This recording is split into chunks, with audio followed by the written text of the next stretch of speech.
kumpare ko. Baka may kasama kayong Oo, maraming babae doon. Pero kamukha mo. Kasing daldal mo pa. pangbihela tong lalaki na to. Oh. Gabi na, wala pa rin. Ganyan ba talaga ang gawain na may asawa? Parang walang asawa ah. Ganyan ba rin talaga uuwi kahit may asawa na? Mamaya ka lang pag uwi mo.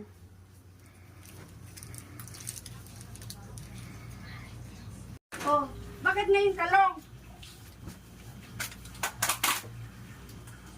Saan ka ba galing? Ingay-ingay mo.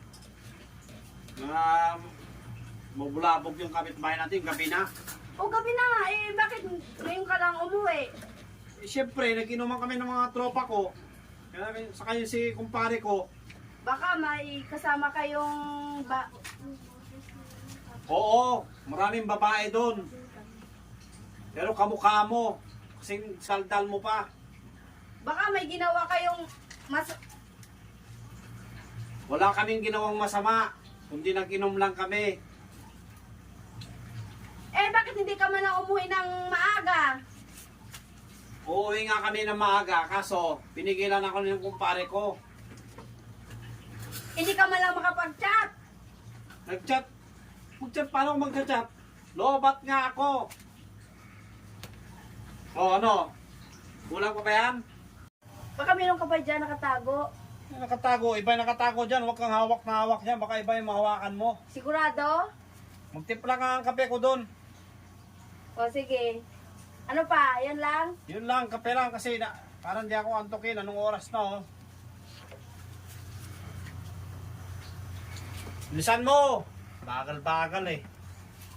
Pag nagutos ako sa'yo, dapat alerto ka. Ito na ah. Yung kape mo. Bakit kape lang hinihingi mo sa akin? Kumain ka na ba? Tapos na akong kumain. Kape lang hinihingi ko. Tsaka wala kang karapatan na pagalitan ako. Bakit akong karapatan ni asawa mo ako? Mamaya magkasakit ka doon. Kasi umaga ka pa umalis. Alam Tapos ko gabi ginagawa na. ko. Bago kumalis doon, kumain na ako. Oh. Kaya pag binigay ko na yung pera sa'yo, wala ka ng karapatan magkalit sa akin. Basta kasi mo yung sarili mo ha. Wala.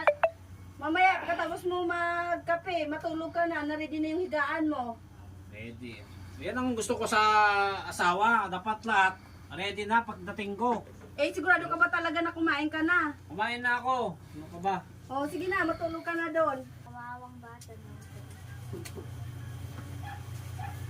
Ang dami nito ha.